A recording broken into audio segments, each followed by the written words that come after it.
Salut à tous, c'est Axel de testmobile.fr. Je suis au CES 2015 sur le stand d'Arcos et j'ai dans la main le 50B Helium qui est donc l'évolution du 50 Helium, ici en version 4G avec un écran 5 pouces IPS et du HD, quad-core 1,2 GHz.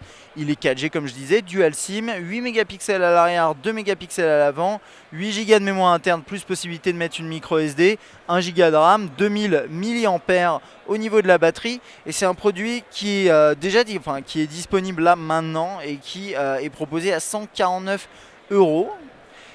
Alors c'est un design caractéristique de certains produits Arcos, et si j'éteins l'écran, on va pouvoir voir un petit peu plus en détail tout ça. La sortie audio ici, l'optique, quelques capteurs, le classique. Là les touches sont intégrées ici en bas, voilà, il faut les allumer, désolé vous les voyez pas. Accueil, retour et menu avec cette petite barre en bas, plutôt sympa. Elle prend pas trop de place, hein, c'est plutôt sympa. La coque arrière est amovible, hein, vous le voyez pas forcément très bien, mais c'est amovible sur cette version noire. Là c'est la touche on-off, verrouiller, déverrouiller, juste ici sur la droite. Voilà, c'est bon. Au-dessus, le jack 3,5 mm. Le bouton de volume, à l'arrière l'appareil photo, le flash juste à côté. C'est une sorte de soft touch mais pas trop mou, un petit peu mou mais plutôt lisse, pas mat. Enfin il est mat mais c'est lisse, c'est-à-dire que le doigt n'accroche pas, voilà, c'est ça que je voulais dire. Et on va passer rapidement dans l'interface. Il tourne sous KitKat pour l'instant et a priori sur celui-ci Lollipop n'est pas prévu, d'après ce qu'on me disait. Après à vérifier bien sûr une fois qu'il sera sorti, voir si ça peut éventuellement changer. Donc là, je regarde, voilà, je suis en 4.4.4. Le multitâche qui s'affiche de cette façon-là. Non, ça va être Google Now. Donc, multitâche, a priori, ça va être sur back. Hein, ou au double appui. Voilà.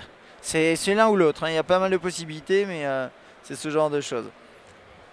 Composition de numéros. Le menu des applications qui ressemble à ça. Classique avec, j'ai l'impression, une grille un peu plus serrée que d'habitude. C'est peut-être... je me trompe peut-être complètement. Peut-être d'ailleurs, c'est même tout à fait probable. Là je peux prendre un cliché, alors c'est l'ancienne interface.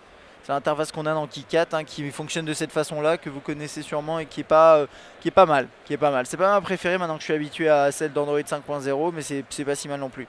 Ensuite après on a quelques implications préinstallées que vous aurez peut-être pas sur le marché français, hein. Donc faites pas trop attention. Voilà, on peut ouvrir ça. Bon là il y avait une screenshot qui a été capturée apparemment. Plutôt réactif, hein, comme vous pouvez le voir. Que dire de plus? Que dire de plus? Dual SIM, je vous l'ai dit, hein, la gestion des SIM peut se passer là-haut. Enfin, vous l'avez vu peut-être là. L'indicateur Dual SIM. Pendant que le Focus est en train de complètement perdre les plombs. Enfin, de perdre les plombs, ouais, c'est moi qui perd les plombs. Qui pète un câble. Voilà, ce sera à peu près tout, hein, pour ce 50B Helium 4G. Un appareil plutôt intéressant. Design pas forcément très original, mais agréable à prendre en main. Et 4G Dual SIM, bon, pourquoi pas. Allez, à bientôt.